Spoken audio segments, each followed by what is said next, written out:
I have a confession.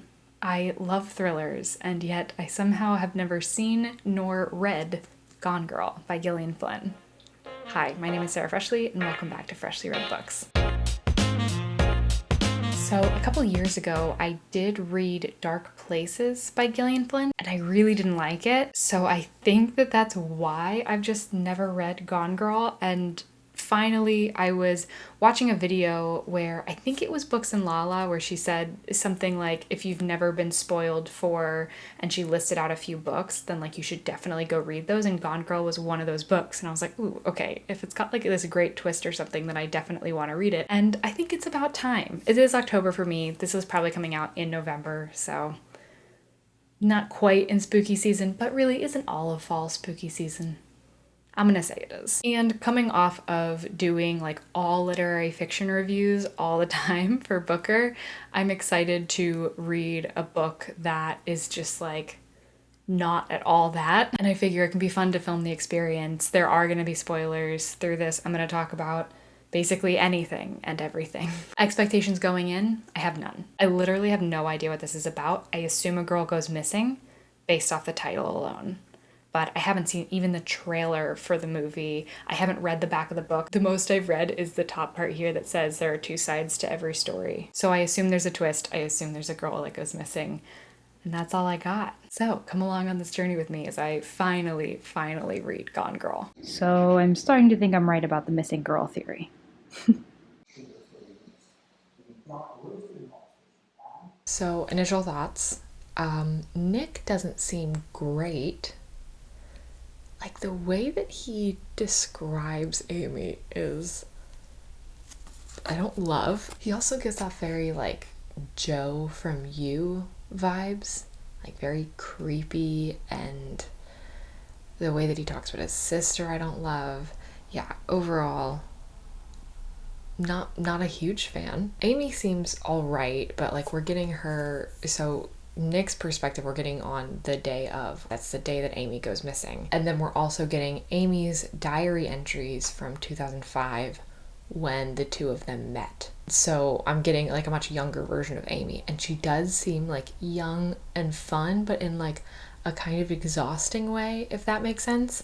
Like, she seems like she'd be fun to hang out with, but like I don't think that I could hang out with her very often, which is more than I can say about Nick. So like even the way she describes him, I'm like, I don't know, girl, like maybe don't.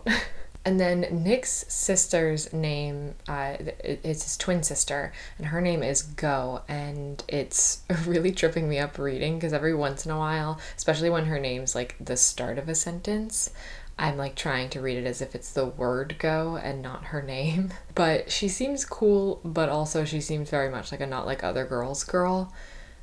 She, as soon as like Nick says anything about Amy, she's like, yeah, all women are crazy, but like she's not included in that, obviously. Like, she's one of the good ones. So yeah, all the characters, I don't find any one of them particularly likable, which is fine for thriller. Actually, for any novel, it's totally fine. But I don't find anybody like overly suspicious because we follow Nick like right up until Amy goes missing. So Nick leaves from the bar because his neighbor like calls and is like, hey, your door's open. And he heads back and discovers that Amy's missing. And the way that like he describes going to do it, like it's more of a show of being concerned because he knows the neighbor is watching than it is of him actually being concerned.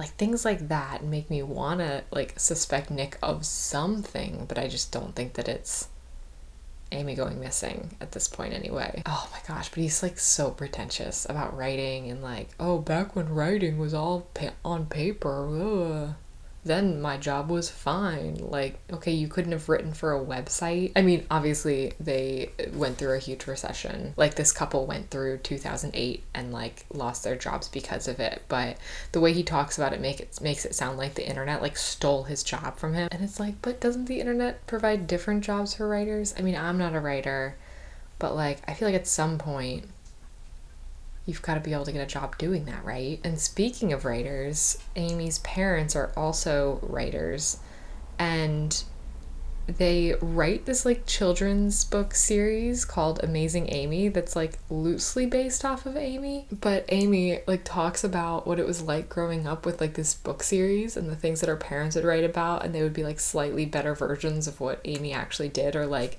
if Amy made a decision that could maybe be seen as the wrong decision, then like Amazing Amy in the book would make the right decision. And her parents were child psychologists, and I'm like, how did you not see that this would like mess her up, right? Like, there's no way that you see this and it's like, oh yeah, no, she won't compare herself to it if we tell her not to. Scout wanted to say hi. But yeah, so far, like writing style wise, I am liking it. I don't know why I thought, because I didn't like Dark Places, which was mostly for the story itself, that like I would start reading this and be like, yep, I hate it. So I'm glad that I'm finally getting to this. It seems good so far. Okay, so I like Nick even less now. He is,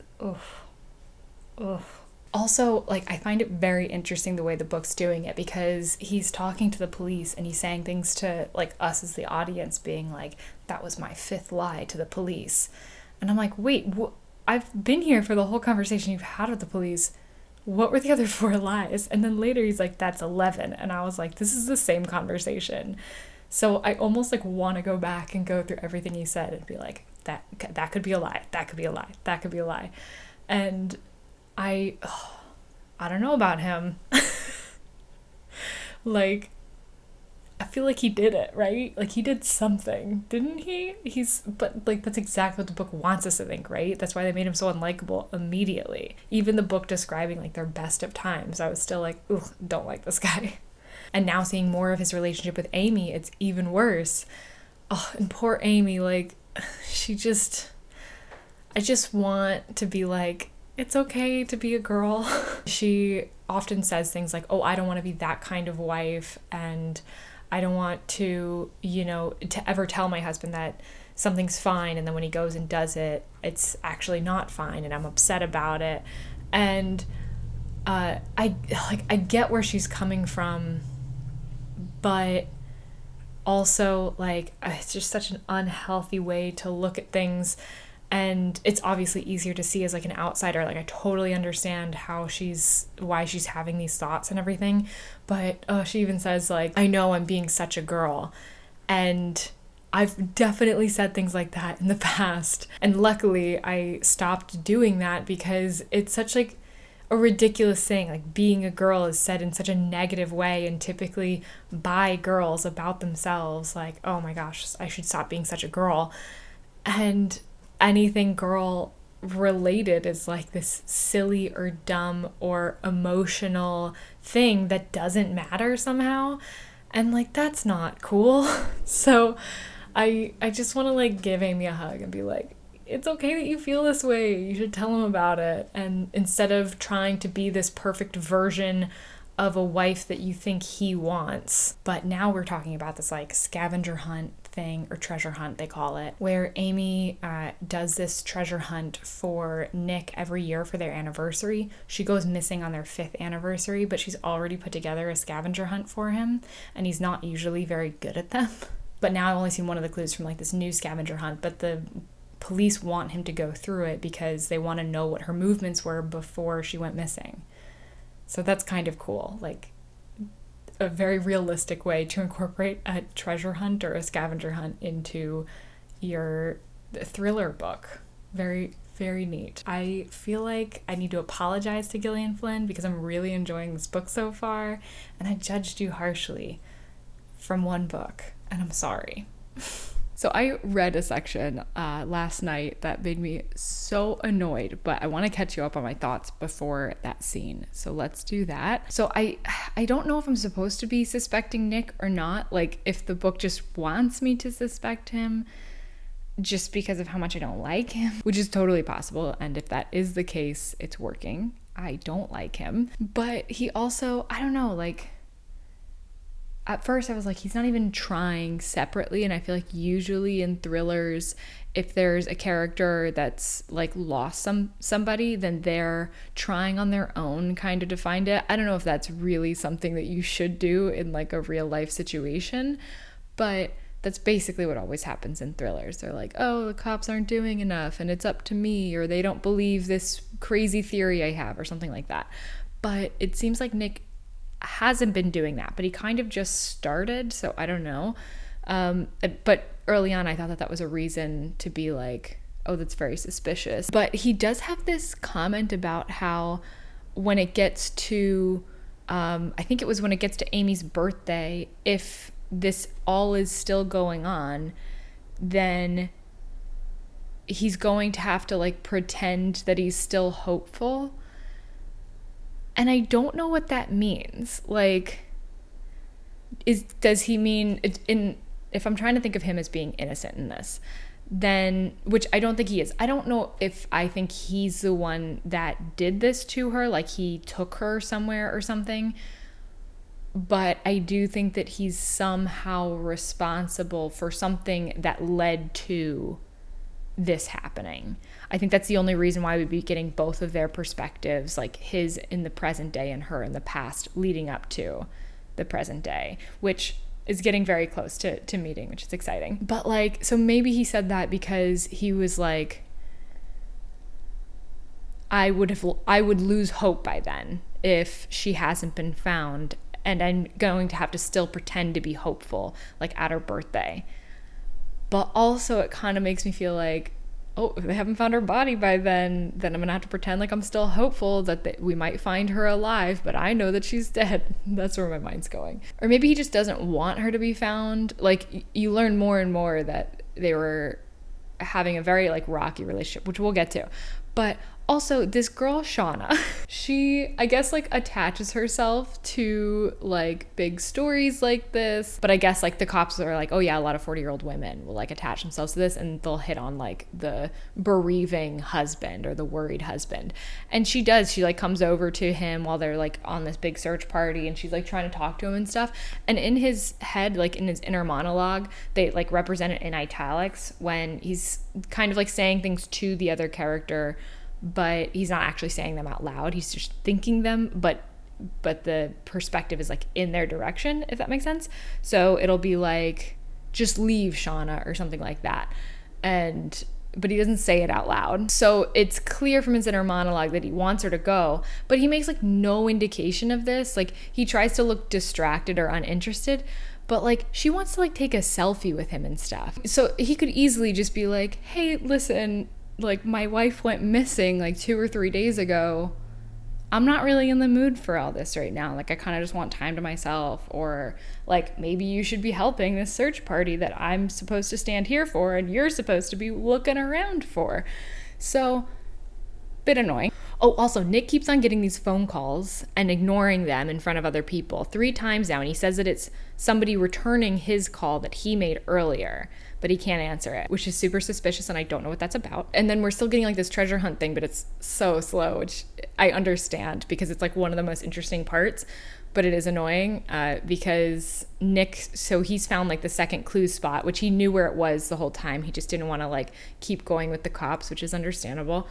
And Amy's like using this treasure hunt as a way of like fixing their marriage. At least that's what it looks like. And Nick is getting like sad now because I guess he felt guilty missing her because of how bad things were at the end. And it sounds like he was considering divorcing her. And so I think that is kind of an interesting take too, that like, he's supposed to be this really upset and bereaved husband, but he knows in his heart that like their relationship was probably coming to an end unless like something big happened, which maybe this treasure hunt would have helped.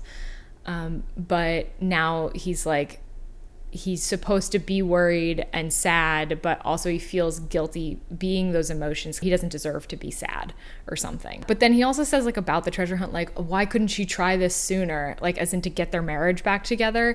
And I'm like, dude, like, you could have done something. Like, it's not up to her to fix your marriage. Like, you also, why didn't either of you do anything sooner? It's not just her fault. Like, There's two people in a marriage. Oh, and then there's this, okay, so now they're going to the mall to talk to a bunch of homeless people that used to work at this factory that made those blue books that people would like write essays on in like college tests. And because one guy is like, oh yeah, they like go after girls all the time, and like, so you should check with them. And it's a little weird to be like, yeah, rough up those homeless people, like like they haven't been through enough. Then on their way there, Stux, which is Nick's friend, tells this story about how Amy like once got him soda while he was working on painting a house or something.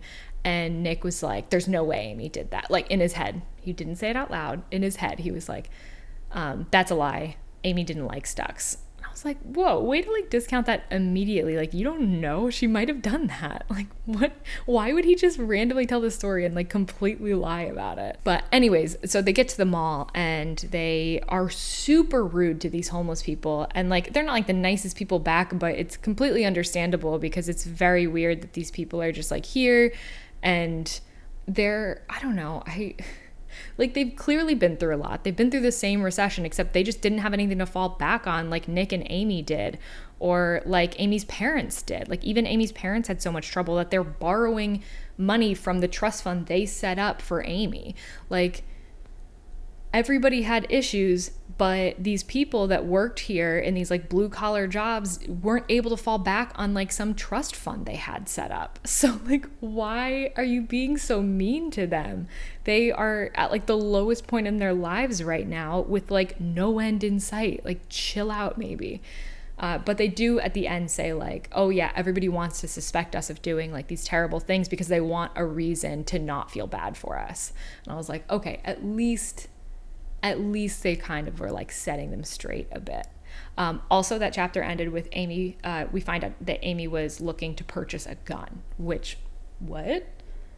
So basically what I'm saying is I'm really into the story. I think this was like my longest catch up because so much happened that I wanted to talk about. But yeah, it's getting really good.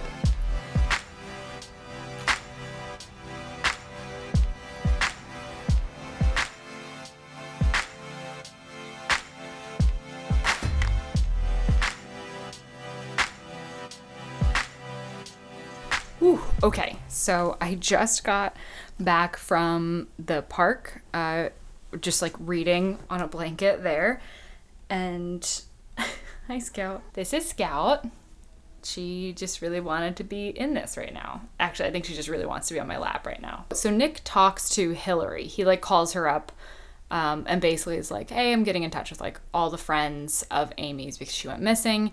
And Hillary is the one that Mary Beth, Amy's mom, thought was suspicious or like could have had something to do with it because apparently she was like this crazy stalker in high school. However, when Nick reaches out to her, she's like, no, I get it, dude. Like, but I had nothing to do with it. I haven't talked to Amy since we were in high school together. And there was something about like, I learned my lesson at the time. And if I saw Amy today, I would run in the other direction. And then I was like, okay, maybe instead of being on Mary Beth's side and wanting her to be right, I should be a little bit suspicious of her. And now I am suspicious of the parents. Like, could this be some type of multi-level, we'll do this and then things will get better for the book sales because like everybody will want to read Amazing Amy if the Amy that Amazing Amy is based off of goes missing or something, and maybe Amy's in on it, but I don't think so. But maybe. Honestly, that would be really great compared with what... Okay, wait, let's put a pin in that theory, and I'm going to get back to it in a second. So then Shauna comes up to Nick again, and she's the one that's like obsessed with men going through weird times, I guess. I don't know. And... this time, he at least was pretty clear that he, like, didn't want to be hanging out with her for longer than necessary. Like, he talked to her for a second, and then he was like, hey, why don't you go check in with Mary Beth? See what you can do here. And she left kind of dejected, I guess, because she wanted to talk to him, and she wants to get in his pants. Honestly, don't know why. She should just get to know him a little bit better to know that he's the worst. But then, like, right after she walks away, Nick is all like... oh, maybe I should go after her. No, I shouldn't. Like, people are looking at us and all this stuff. And I'm like, wait, why do you only care because people are here this time? Like, last time in your head you cared, but you didn't say anything out loud. This time he was like, oh, people are watching. I should, like, not be hanging out with her. And that's how he got her to go away. And then he almost runs after her afterwards. Like, you weren't even rude. You were very polite, I feel like. Like, what? And then immediately afterwards, Noelle, who I haven't even mentioned up to this point, but she's somebody who I guess lives near Amy and Nick, and she considers herself to be Amy's best friend. Now, Nick doesn't know her hardly at all, so he assumes that she is either a crazy stalker or I think that was actually the only option. She's a crazy stalker. He thinks that she's a crazy stalker. And then, so he's like super rude to her right away when like she might have valuable information. And he just assumes like, no, there's no way she could possibly have any information to give us. Oh. So then Nick finds the next scavenger hunt location and then reads the next clue, has no idea where it is. And also he gets like locked out of his house for a second. Or his dad's house because he put in the wrong code for like the security thing and then it starts going off. I guess he's not locked out. He just put in the wrong code. So it like made the alarm go off and everything. And he thinks Amy changed it, which honestly, if she did, good job to Amy because this guy doesn't deserve to have anything come easy to him, including getting into his dad's house. So after he finds the clue and realizes that he has no idea what it means, he just like has this internal rant where he's mad at the female police officer, at Noelle, at Shauna, at Hillary, at the woman at the security company that he just had to talk to, even though she was being perfectly polite the whole time. And also, of course, his wife for putting together this lovely scavenger hunt. Like, she just complimented him so much in her little letter, which I honestly do not understand why. And then she gives him a clue and he's like, I don't understand it immediately. I'm pissed at her. It's like, oh, Nick, why are you the worst? Oh my gosh. Gillian Flynn is doing such a good job of writing such an unlikable character. Not only is she doing a good job at writing that, but she's also doing a great job of being very careful about her wording with Nick so that we could technically still suspect him. So for example, so he says at one point when Go asks him if he's okay after he returns to her place, Go is his twin, if you don't remember. I don't know how long it was since I mentioned that. She asks if he's okay, and he says, I'm okay. I felt awful, my stomach greasy, my psyche crackling. Maybe it was the clue I couldn't figure out, but I suddenly felt like I'd overlooked something. I'd made a huge mistake, and my error would be disastrous. So I feel like that could go two ways. Like, that could go, oh, he's so worried that he made an error and therefore he's not going to be able to find his wife. Or that he overlooked something that he needs to hide and that if he doesn't, then that could be disastrous. And I think it's the second one. And I specifically think that because in the very next section, we find out that he has a mistress, which I already technically said to the camera while I was at the park. But, oh, what? Oh, Nick. I do not like him. So, yeah, he's got a mistress. It's one of his students at school. Of course it is. And she's 23 and he's, I can't remember how old, but there's a bit of an age difference, which, like, you know, to each your own. He's not like going underage or anything, but still it adds to it a little bit considering he's cheating on his very wonderful wife, who's trying so hard, by the way. Like, at the same time, you're reading her diary entries, and I think that they're about the same time that Nick first met Andy, the girl he's now sleeping with. And Amy at the same time is sending cookies to his dad's home to make sure that they take good care of him, even though Nick won't talk to his dad anymore.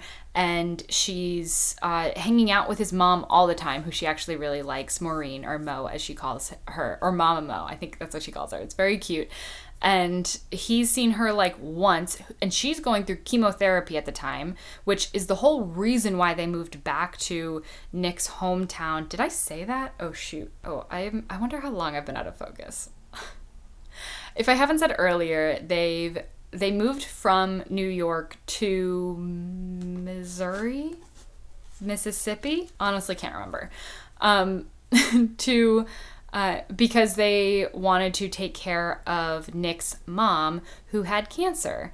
And at the point of where like the book starts with Nick's perspective, she's already passed away. But like that's the reason why they moved back. Nick made it through one chemotherapy session, and now he like won't go see his mom. So yeah, he's not even doing what he said he was coming to Missouri, Mississippi, wherever to do.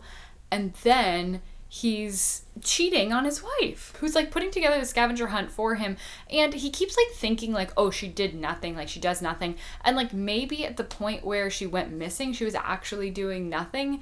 But up until like where we've gotten in the diary entries of Amy's, she's doing a lot of, like, for somebody who's not employed and like isn't taking care of kids or anything. She's doing such a good job of like taking care of his parents essentially, and then also like getting together with other women in the area, despite the fact that they're like at a different stage of life than she's at. I think they're like about the same age, but everybody else has like children and she doesn't.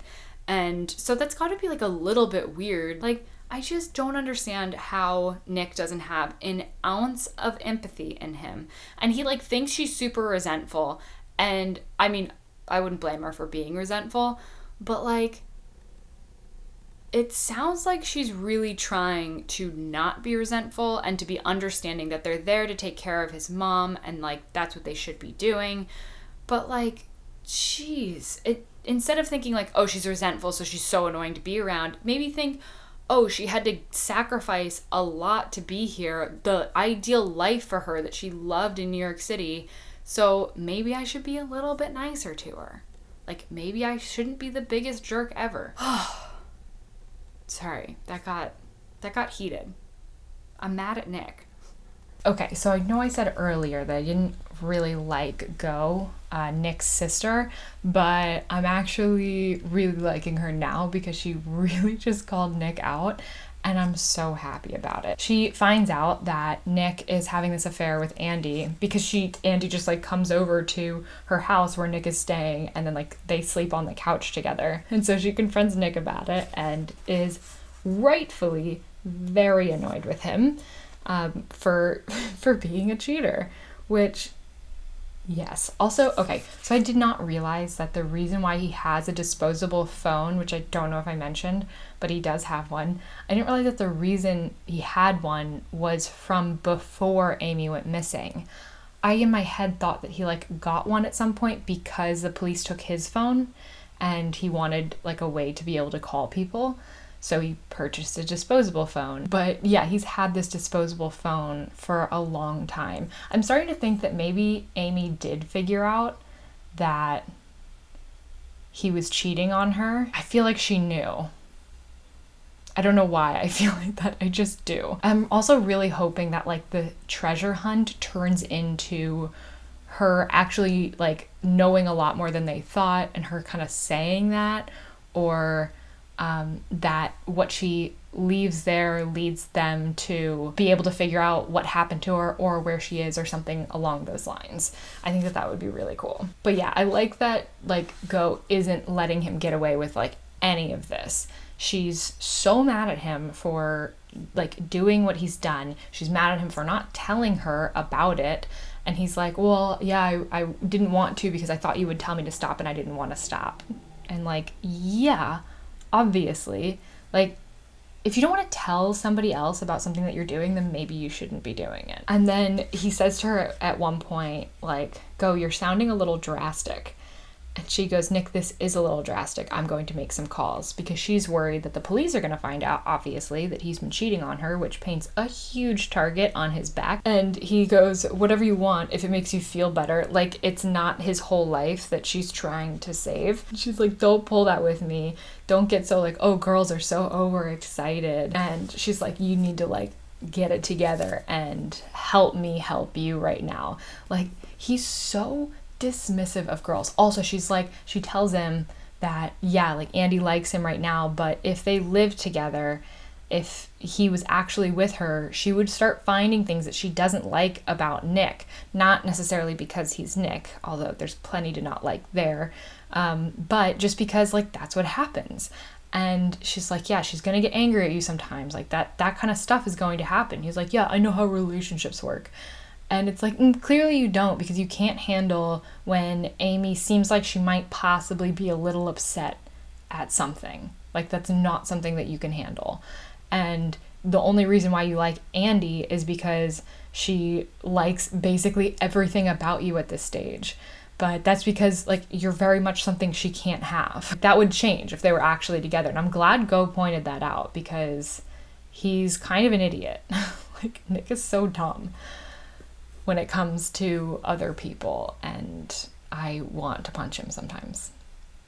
Okay, I have so much to update on because I just finished part 1. I think this book is split into 2 parts. I kind of forgot about that until I got to the end of part 1, but my goodness, so much has happened. So let's go through my thoughts. Oh, so for a bit I was suspicious of everybody. I don't think I am anymore.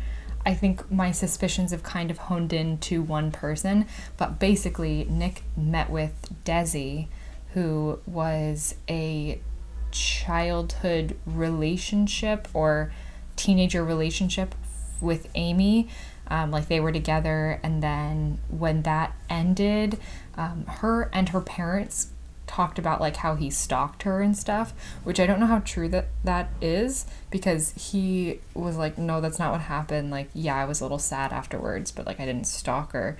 But, like, I feel like that's what you would say if you had stalked somebody. So I don't know who I believe in that situation, but it did make me for a bit suspect Amy's parents more, especially because Desi said something specific about her dad and was like, are we sure that he was in New York? So that's weird. Oh, and then Shauna went on to a talk show and was talking about how, like, Nick flirted with her and stuff, which he definitely didn't. But it turns out that Shauna is just, like, straight up crazy, because as soon as she didn't get, like, attention from him, she was like, all right, going to this talk show and, like, look, here's this selfie we took together and look at how totally fine he is, and he was flirting with me. Like, does that seem like a man that is, you know, upset about his wife missing, all this stuff? So I was kind of suspicious over everybody for a bit. I felt like any character that I hadn't really been suspecting, I started suspecting for a while there, and, like, that's prime thriller writing, so great job to Gillian Flynn. However, Go, I still have not once suspected Go of doing anything wrong. If I'm wrong about that, I'll be very upset, but I really don't think so. She seems to be kind of like a good moral compass, despite the fact that she can spend a lot of time with Nick, which I don't understand. I know they're twins, but, like, ugh, Nick's just the worst. Oh, and then when the cops were questioning Nick, so there was, like, this huge discussion that they had, and it was looking real bad for Nick. So they talked to him about how the crime scene looked staged, and then they found a bunch of blood in the kitchen with luminol, like that it had been cleaned up afterwards. And then they talked to him about how he's got a bunch of debt, like credit card debt, and it's all these credit cards that are in his name, and he's like, this has to be like identity fraud or something. Like, I don't know where any of this is from, which is so dumb. Because he does. Because we find out later that Amy saw him, like, freaking out over credit card bills and stuff like that. So, and then Go finally calls out Nick, which I loved, being like, why are you lying, like, all the time?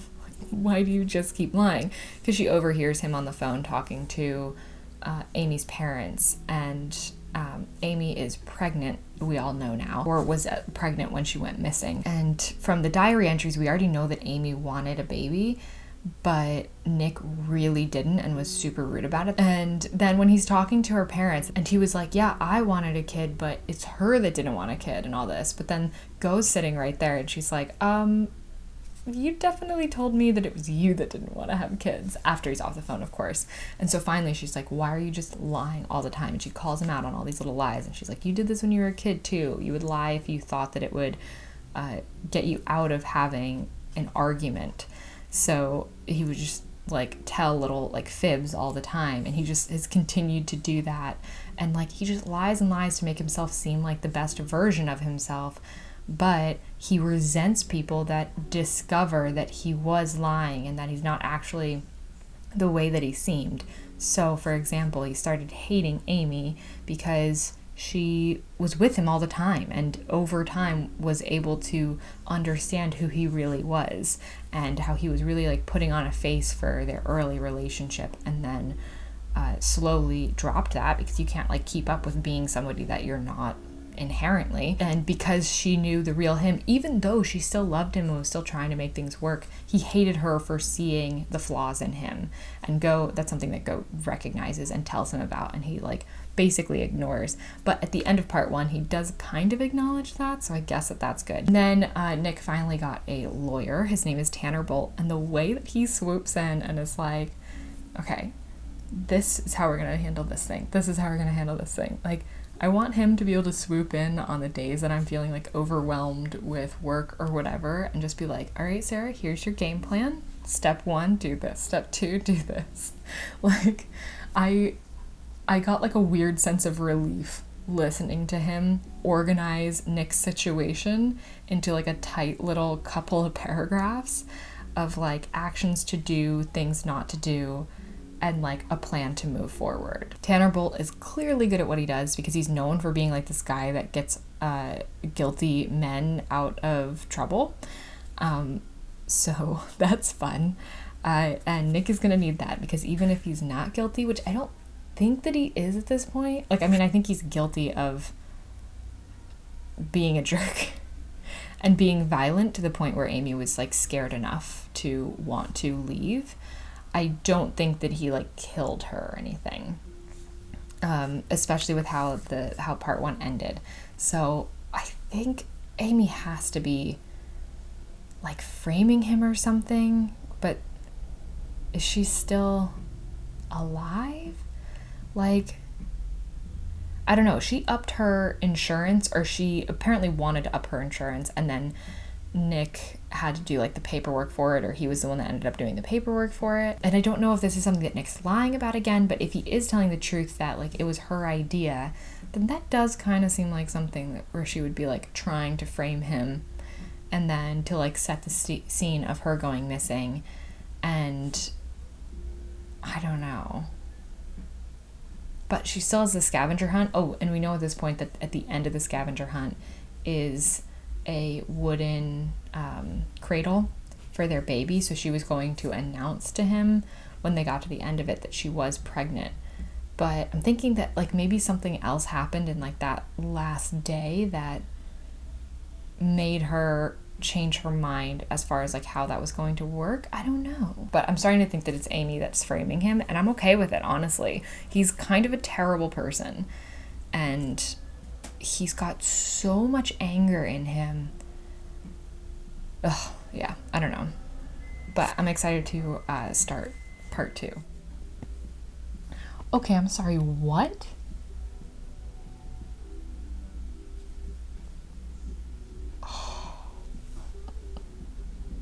Okay, so, oh boy. So I just read like the first 2 pages of part 2. And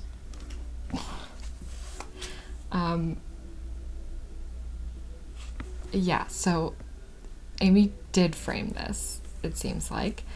And I don't... Sorry, I'm still trying to wrap my brain around it. Okay. I even said during one point, like in my notes, I said that like if Amy's the one that's lying about this, then she would have had to have lied. It was about the credit cards. I was like, either Nick is lying like while speaking, but he never said like internally, like he never freaked out about learning about the credit card debt internally. But I felt like it would be kind of tough to pull off that lie. But I said it like either he's lying then or Amy's lying in her diary, which like, come on. Amy was lying in her diary though. I didn't think that was what was happening. I like wrote it offhandedly as like it can't be this option. Like, it can't be that Amy's lying in her diary, so it has to be that Nick is lying. Like, I even thought of it as like a possibility for a split second. I was like, nope, not that. Okay, so Amy was lying in her diary. And also, like, had been thinking about this for the past year or something. I wonder if she's really pregnant. No, she is pregnant because they went to the doctor about it. Maybe she's not, though. Honestly, I don't know what to believe anymore. I thought that the blood they found in the kitchen was the blood from the day that she hurt her head. That, like, Nick pushed her into, like, a table or something. Or the counter, maybe. I don't remember. And, like, lost a lot of blood. And it was just, like, still there from when it had been cleaned up. I don't know how those things work. But she actually, like, cut herself and let herself, like, bleed all over the floor, and then, like, wrapped it so that it wouldn't get anywhere that it wasn't supposed to be. And then she staged, like, the living room and left and stuff. And she also, like, cleaned the blood up, making it seem like Nick would have cleaned it up. And then she left. And that's basically, like, all I know right now, because I had to check in again because I'm, like, not ready to accept this as truth. Like, I need a second before I continue reading, with this being, like, the new reality. But yeah, she's talking about how, like, Nick didn't think she could be a good writer and stuff. So it's clear that, like, Nick does still have, and I know that Nick has, like, these anger issues. I know that he has this lying problem. Like, I know that he has a lot wrong with him still. But, I mean, Amy was kind of gaslighting him. Like, she told him for a year that she was, like, deathly afraid of blood. And she told him a lot of times over the past year, which means that she was planning on doing this for over a year. I wonder if for the diary entries, she went back and, like, wrote from them meeting up until this point. Because she did such a good job of, like, making him slowly seem more and more dangerous. So if she was planning this for a year, then maybe that was when she started to befriend Noel, and she purposely didn't tell him about it, so it seemed like he was a very absent husband. This is a lot. And I feel like this is a very incoherent check-in, but I wanted to check in, like, right after that big just drop of information. Okay, I'm still not, like, on Nick's side about this. Like, I'm not on Amy's side either, because that's a lot. I wonder if she knew about him cheating. Like, I would just be cool if, like, Nick's entire reputation is ruined and he has to finally be, like, honest with himself and other people. Because I do think it's not just him lying to other people. I think he's truly lying to himself, and sometimes he believes himself about who he is, even though it's not right. But I kind of hope that he has to, like, come out for all that. But maybe not, like, going as far as being convicted of the murder. I don't know. I still don't know. I still hate Nick. So that's that, I guess. Okay, so I feel like the story has totally changed. Also, by the way, basically all of my updates are going to be probably from right here for the rest of the book, because I plan on finishing this today. But yeah, so the story has, like, totally changed, because I'm getting used to the fact that Amy has been, like, planning this for the past year. So she wrote, like, 7 years worth of a diary in order to be able to use it as evidence. But of course they haven't found the diary yet. So, and it's kind of funny, like, she's watching all this from this, like, random cabin, and she can only really see, like, what they show on the news, because she doesn't want to have, like, any sort of electronic trail. And she knew about Andy, and she's, like, waiting for that to come out. She's waiting for her diary to be discovered and, like, all these different things. Also, so she kind of, like, went back through, like, the plan and how she got everything to work out, like, to this point. And I totally forgot how, like, about how she changed the code on her dad's, on Nick's dad's house, like, the security code, to, like, make sure the alarm doesn't go off. And that was when, like, Nick got super frustrated because he went in to get, I think that was the third clue in the treasure hunt. So, and they called her first because Nick was the backup phone number. So she got to know exactly when he was able to get into the house, but she didn't answer anything. So she knew when he was on clue 3, which I thought was pretty smart. But I totally forgot about that, and I feel like that was a little hint that, like, Gillian Flynn gave to be like, maybe Amy could know more. And I, like, remember thinking it was weird at the time and then just totally disregarded it. Oh, also, Amy's plan. Okay, so I've been thinking, like, wow, she did she did do a really great job. She's super smug about it, which makes me want to say that she didn't do that good of a job. But like so far things are really, really working out. But then last night I was reading and I got to a part where I realized what the end game for Amy's plan is. So she is doing this whole thing to make sure that Nick gets sent to prison. And in Missouri, the death penalty is a thing, or at least was at the time of that this book was written. So her ultimate goal would be that he gets the death penalty, and that she would be able to live to see him die. But she knows that that would like possibly take quite a while. And so she's actually just going to wait until he gets arrested. And then I think she was talking about maybe waiting out like a year, or maybe she has the funds to wait out a year. And then she's going to kill herself. And this is my reaction to discovering that all of this is just for her to kill herself later.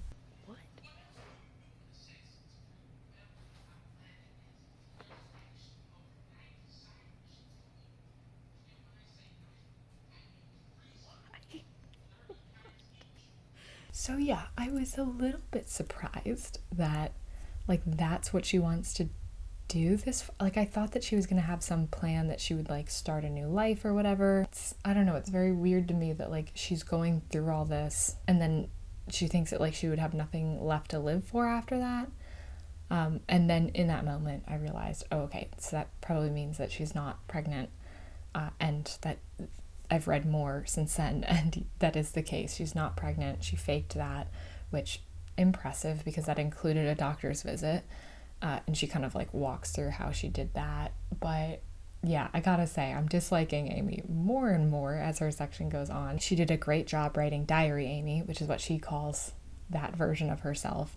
And she does talk about like having all these different versions of herself. I think that she does have this like very interesting backstory. Her parents had like 7, I think, miscarriages when they were trying to have a baby, and then eventually they had Amy, and and then it was very clear that they wouldn't be able to have another child after that, at least biologically. And she talks about like the pressure that that puts on her as like the one that, you know, made it, and like the only child that they can like pin all their hopes and dreams off of like several, you know, possible children. Like they're putting that all on Amy, and they want her to be like Amazing Amy from their book series and all this stuff. So I get why she holds a lot of resentment in her heart, and also why she is so much about like trying to be this perfect version of herself. And a lot of times like the perfect version of herself for a specific situation or for a specific person.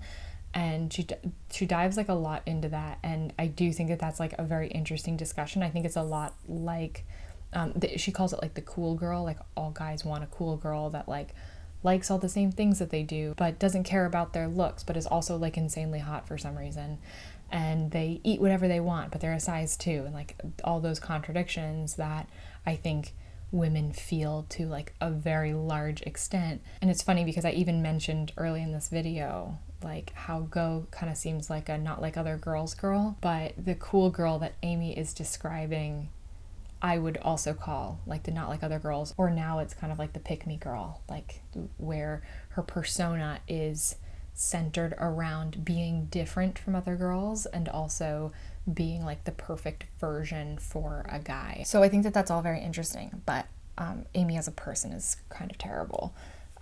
She like absolutely hates Noelle, her best friend, and only befriended her to make sure that somebody could hear all of her stories about Nick and like her complaining, and that way, and somebody to know that she was pregnant even though she wasn't, and that way she kind of has somebody on her side afterwards. And then she did get Stux that soda that I talked about earlier when Stux was telling that story, and Nick was like, there's no way Amy did that.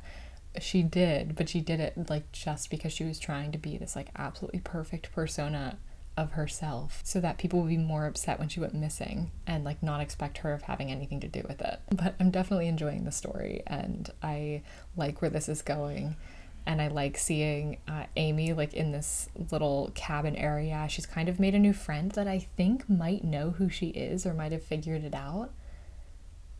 but I can't tell. This book is so weird about how, like, it gives you such conflicting feelings when it comes to Amy and Nick, because obviously they both lied a lot in their relationship and they both weren't good people.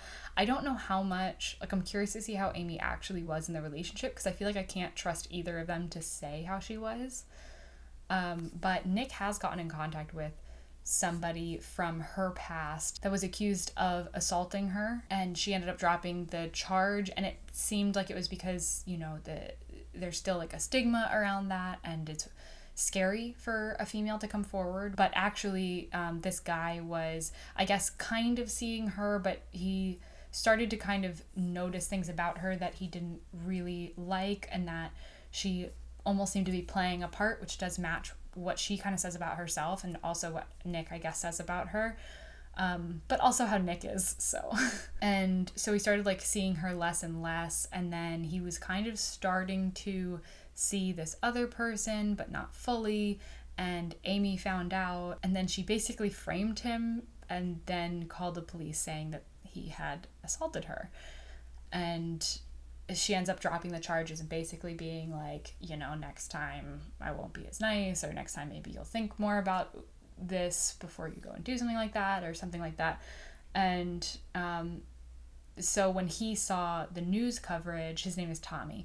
So when Tommy saw the news coverage of Amy and Nick's case, he wanted to call because he felt like it's very possible that Nick is being framed for all this, because he's already seen how good Amy can be at doing something like that.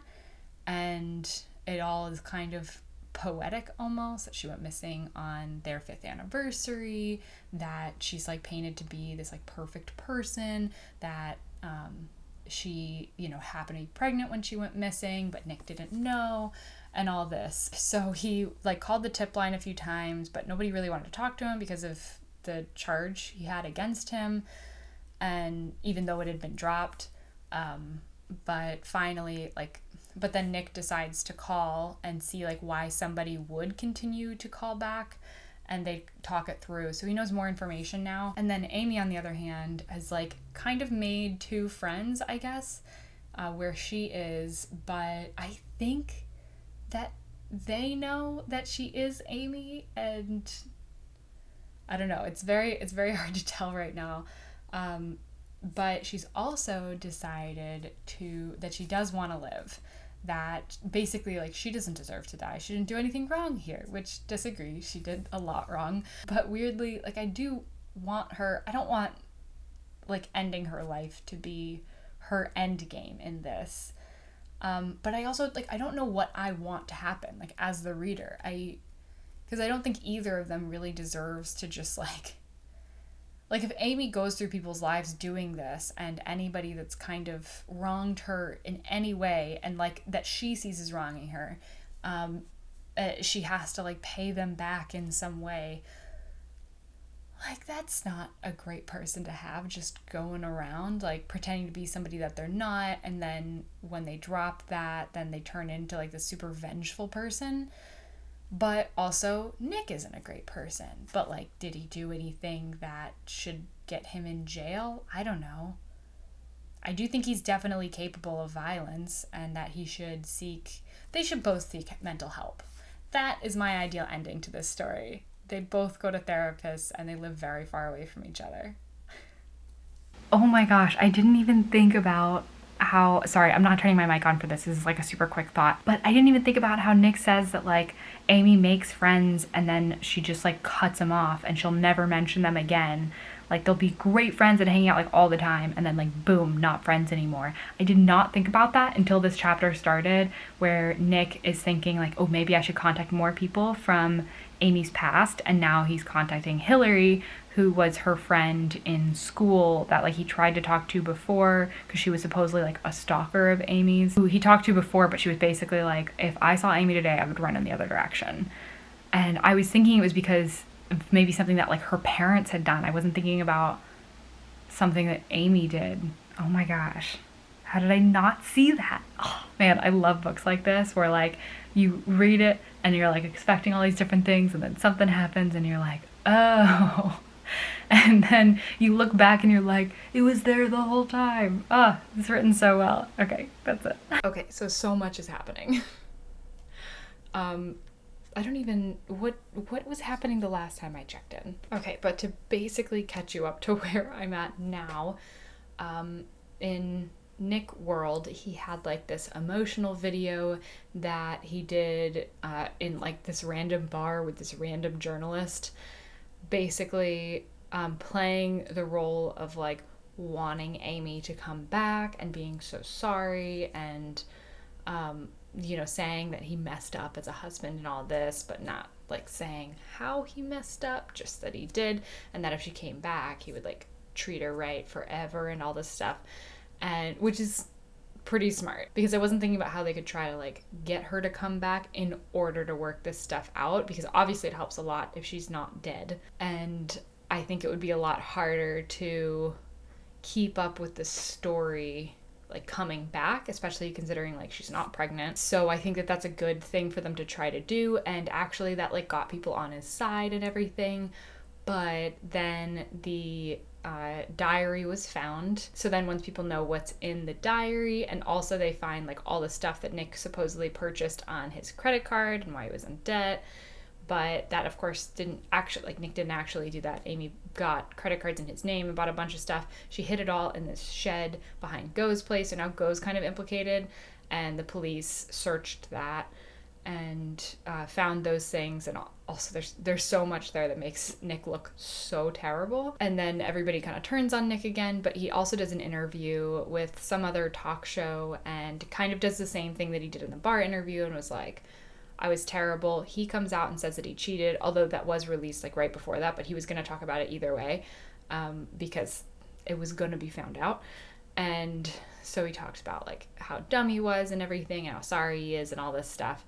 But everybody's like super turned against him now because the diary entries make him look very malicious and like he might have tried to kill her previously, because she describes like him making them drinks and she thought she had like an allergic reaction, but really she's just describing what it's like to have antifreeze poisoning. So like, but of course none of that actually happened. She's just like planting the seeds. Honestly, she did an incredible job of like doing this, and it's so smart of Gillian Flynn to have like, because Diary Amy does seem like the exact thriller main character. Like so many thrillers I've read that have had like in a Diary Amy version of like, that's who the main character is like that first version that we had for the first half of this book of Amy, like that's the main character. And then to like flip it on its head, it's wonderful. It's done so well. And she was so smart and so sneaky, and I'm still like learning about things that she did before to make things go the way they did and all this, and it's insane. But on Amy's side of things, she was robbed for the amount of money that she had, which was all she had, and she can't really make more of it because getting a job would be a little risky, like of people recognizing her. But her like friends that I thought might know who she is, I don't think that they actually did, but they realize that she's got like a huge amount of cash, and they steal that from her. Which really stinks, and she like can't call the cops about it or anything. But I mean, also like she put herself in this situation, so I'm not that sympathetic about it.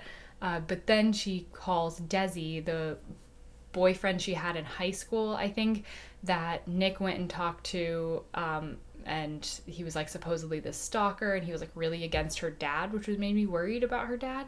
But it's because she lied in high school about things to Desi about her dad, like really horrific things to lie about. And oh my gosh, like, and he still believes those things, and he's like willing to do anything for Amy. Like he's had his lake house set up ready for her to live there, ready to swoop in and be her white knight and hole her up in this lake house. Like Desi's got he's got problems of his own. He's so heavily has white knight syndrome, and he like just wants women to need him and to lean on him and for them to be indebted to him, and they owe him something if he does something for them, even though he says that he's doing it not expecting anything in return. And so after Amy reaches out to him because she like needs money, he's like, you can stay at my lake house. And she's like, no, I just need money and like I can go. And he's really like talking to her into it, and he's like, if you don't like it, you know, you can leave, but just try it out. And so she's like, all right, fine, and goes there and immediately is like, ooh, maybe this is a bad idea, because he won't give her money so that she can't actually like go anywhere. He gave her like $40 because she like really was asking for it and was like, if anything happens and I have to like leave quickly, like I need money. And and the story she told him was that like Nick was super abusive, and that's why she left him and is like hiding and looks different. And he very clearly wants her to get back to the way she looked before, because she changed her appearance quite a bit. She put on weight, like she did a bunch of different things.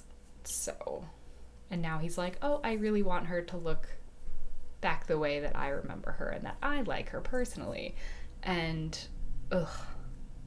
I do not like him. But she does see the videos of Nick and like both interviews, the bar one and the actual like TV interview, and she's starting to feel like sympathetic, and she kind of wants to go back because her whole thing for like punishing people is because she wants them to realize what they did was wrong, that they did the wrong thing and that they're sorry about it. And because Nick is actually acting sorry, she wants to go back to him. And I think it's so funny that like that's the way that this is working out. I want that to be like how the story goes, and to see what happens if she comes back.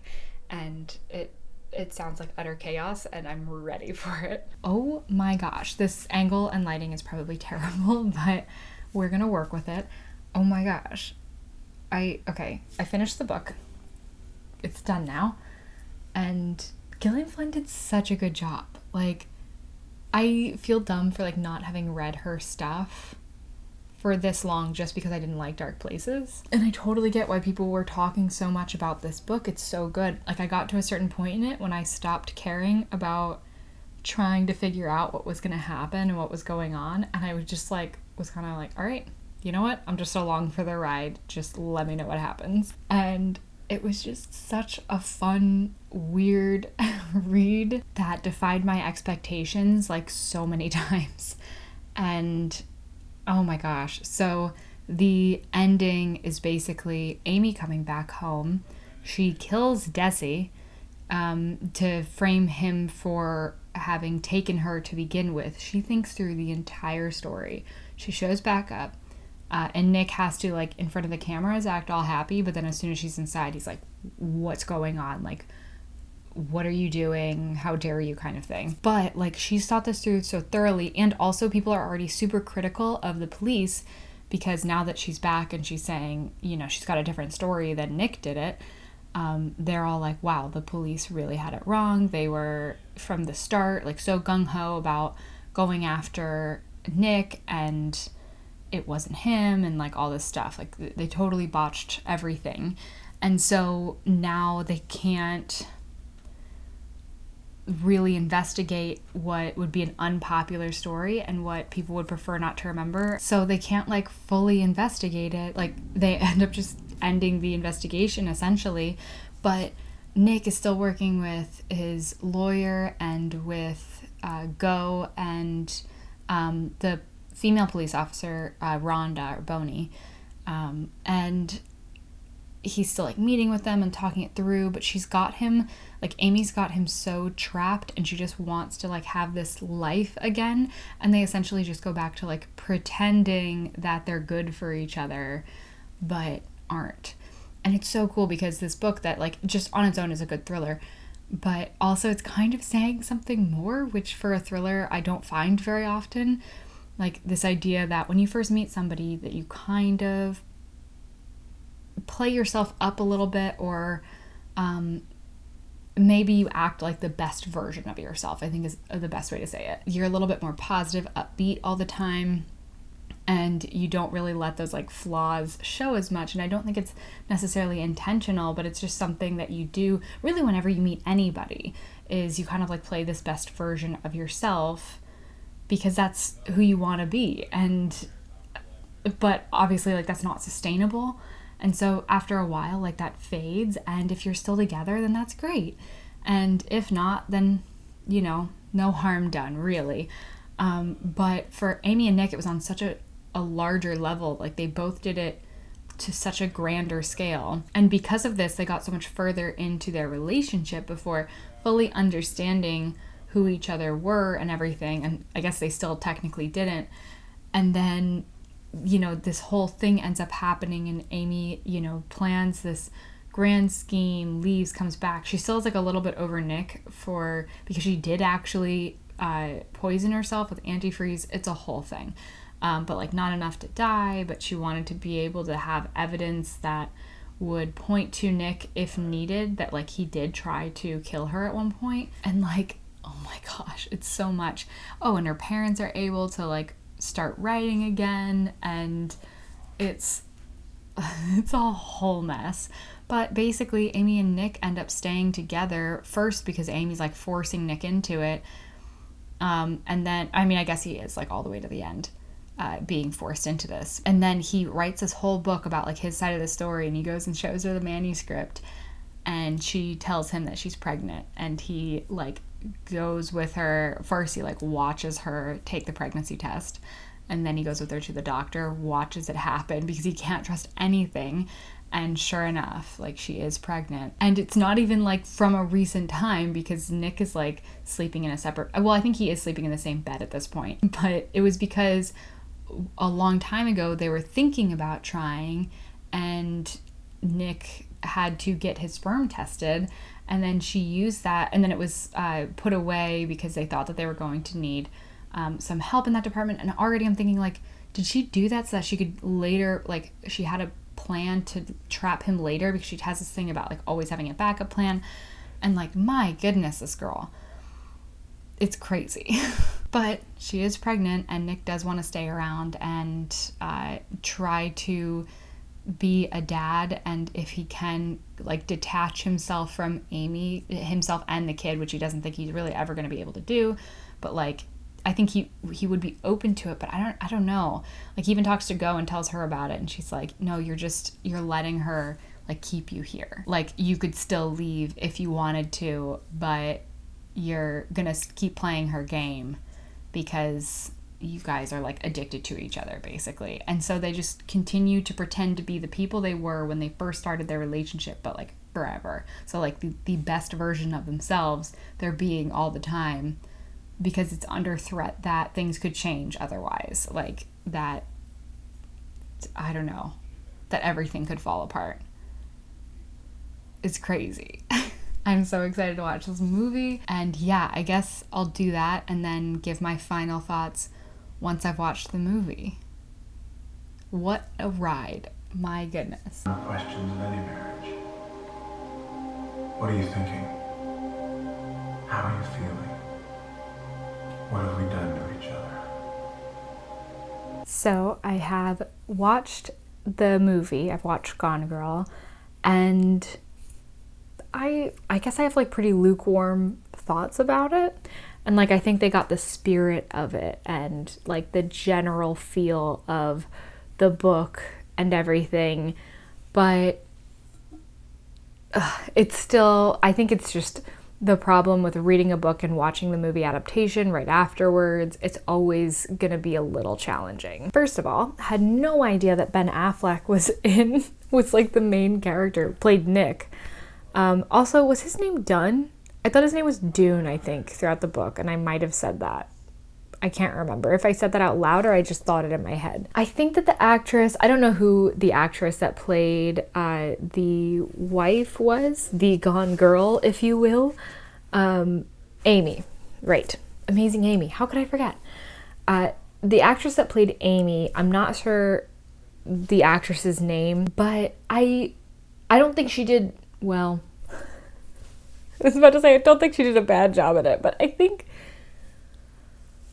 I imagined Amy very differently, and I think one of my favorite parts about this book was the commentary that it had on like the Not Like Other Girls situation, or the Pick Me Girls, or what it called it in the book, which is a cool girl. And I didn't feel like the movie version of Amy was really playing into that. like maybe a little bit the first time you met her, but she was very like subdued and very regal almost, which I think that they were going for because she's like from New York and she's like not a small town girl and all that. But she was supposed to be playing up this persona that Nick specifically would want. And I don't think that the book ever gave us any indication that that's who she seemed like she was. And it made it so that when the transition happened and you find out that, oh, she's been like lying this whole time and that's not her real personality, I don't know, maybe it's just because I knew that wasn't her real personality because I just read the book, but it didn't seem like as drastic of a transition as it was in the book. Like in the book, it was so clear, like diary Amy versus real Amy.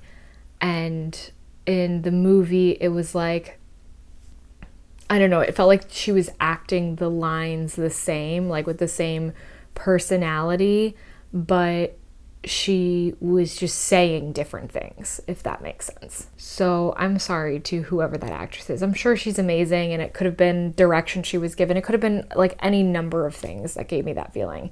But I was imagining like Blake Lively in Sisterhood of the Traveling Pants, or actually probably like anything Blake Lively's been in, like Gossip Girl, anything. Maybe I just imagined Blake Lively like in this whole thing. I think it's because like in Gossip Girl, she like dates this regular guy right at the beginning and she seems like so cool.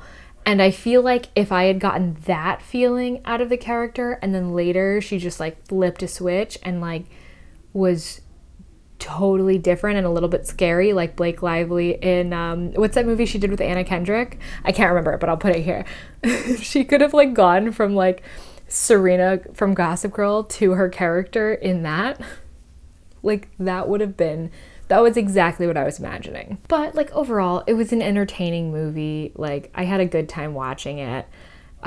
Especially for it being a story that I already thoroughly knew. I think the actress that played Go did a fantastic job. I wish they had made Nick less likable.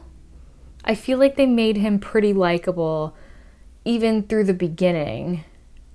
And like they didn't make it clear that he had some serious issues on his own and that he really dealt with how his dad was when he was growing up, and his perception of women is like a huge factor in the book, and it makes Nick such an unlikable character, and he gets like moderately more likable as the book goes on, but only because you find out what Amy's doing. And in the movie they didn't really dive into that all that much, which was kind of annoying because I think that really added a lot to the book. Anyways, I had so much fun making this style of video, especially being able to talk about like all aspects of a book and being just so spoiler filled. So if there are any other books that you would like to see a video like this on, specifically very well-read books, because I don't want to do this about books that people haven't read a lot. Like Gone Girl was perfect because I happen to have not read it yet, but it was a very thoroughly read book. So if there's anything else that you would like to see a similar video on, let me know, because this was a lot of fun. It doesn't even have to be thriller, although like extra points if it is, because I love thrillers. Also, just let me know your general thoughts on Gone Girl, especially book versus movie. I'm very curious to hear comments about that. But thoughts about the book in general. I want to know it. I want to know it all. So definitely be sure to leave that. And I'd love if you stuck around on this channel. Maybe consider subscribing, and I will see you in the next one. Bye.